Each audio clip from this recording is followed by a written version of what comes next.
है पुलिस की आवाज न्यूज, क्राइम का खुलासा।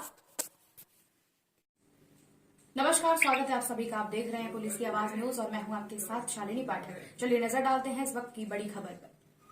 होली खेले रघुवीरा यवत में, होली खेले रघुवीरा।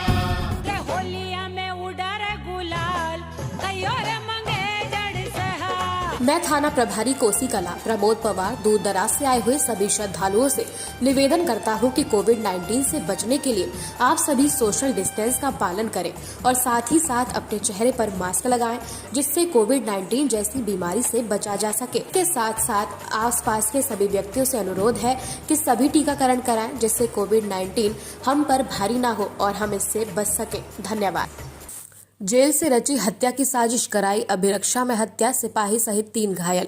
यूपी के बुलंदशहर की जेल में बंद हत्या के दोषी अमित ने जिला कारागार से हत्या की साजिश रच वारदात को अंजाम दिया। आज तड़के बदमाशों ने खाकी को खुली चुनौती देते हुए पुलिस सुरक्षा में गोलीकांड को अंजाम दे दिया। रंजिशन की अंधाधुंध फायरिंग में पुलिस सुरक्षा कर्मी की मौजूदगी में एक युवक की गोली मारकर हत्या कर दी गई, जबकि सुरक्षा कर्मी समेत 3 लोग गोलियां लगने से घायल हो गए। घायलों को नोएडा के एक अस्पताल में भर्ती कराया गया है। सिपाही को भी 3 गोलियां लगी हैं। एसएसपी की माने तो यह वारदात पुरानी रंजिश के चलते हुई है। पीड़ित परिवार के मुखिया की हत्या के बाद पीड़ित परिवार को सरकारी सुरक्षा के साथ साथ राइफल का लाइसेंस भी दिलवाया गया था। कालीचरण हत्याकांड के सभी आरोपी जेल में बंद हैं। गोलीकांड में शामिल बदमाशों की धरपकड़ के लिए प्रयास किए जा रहे हैं।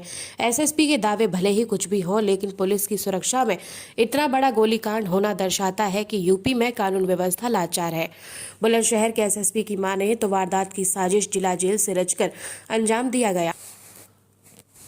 आज थाना ककोड़ के धनौरा गांव में फायरिंग की एक घटना हुई है, जिसमें कुल 4 लोगों को गोली लगी है। यहाँ उल्लेखनीय है कि ये 2 परिवारों के बीच सन 2005 से आपसी रंजिश चली आ रही थी, जिसमें दोनों पक्षों से कुछ हत्याएं हुई थी, जिसमें जो संभावित अभियुक्त है, जो वर्तमान में जेल में निरुद्ध है, अमित धनौरा गांव का, इसकी मां और इसके मामा की हत्या हुई थी 2007-8 के आसपास। और इसके पहले सन 2005 में जो इस घटना के मजरूब धर्मपाल हैं, उनकी मां की हत्या और उनके नौकर की हत्या हुई थी। हत्या की उस घटना में अमित के पिता, चाचा तथा 3 अन्य लोग, कुल 5 लोग आजीवन कारावास की सज़ा आगरा सेंट्रल जेल में काट रहे हैं। सन 2020 में मई के महीने में कालीचरण नाम के व्यक्ति की, जो धर्मपाल के पिता थे, गोली मार के धनौरा गांव में हत्या की गई थी। इस घटना के बाद अभियोग का अनावरण करते हुए 4 अभियुक्तों को गिरफ्तार कर जेल भेजा गया था, जिसमें अमित धनौरा और उसके 3 अन्य जनपदों के साथी सम्मिलित थे। वे सभी अपराधी आज की तारीख में जेल में निरुद्ध हैं। ये घटना भी उसी क्रम में है। यद्यपि जो संभावित अपराधी अमित धनौरा है, जिसने जेल के अंदर से इस घटना को कारित कराने का कार्य किया है, इसके घर परिवार में कोई सदस्य यहाँ नहीं है। गाँव में मकान खंडहर पड़ा हुआ है। परिवार के लोग जेल में निरुद्ध हैं और ये स्वयं भी जेल में है।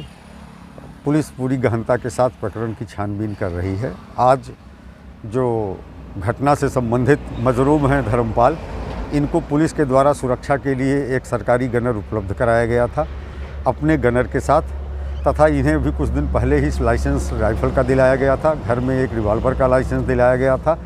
तो इस तरह से धर्मपाल अपने बेटे संदीप, जीतू के साथ और सरकारी गनर के साथ और अपनी पत्नी के साथ अपनी इनोवा गाड़ी से खेत पे गए थे। खेत पर काम करने के बाद जब वापस गांव की तरफ मुड़ रहे थे, तो मोड़ पे ही सामने से 2 लोगों ने फायरिंग शुरू कर दी।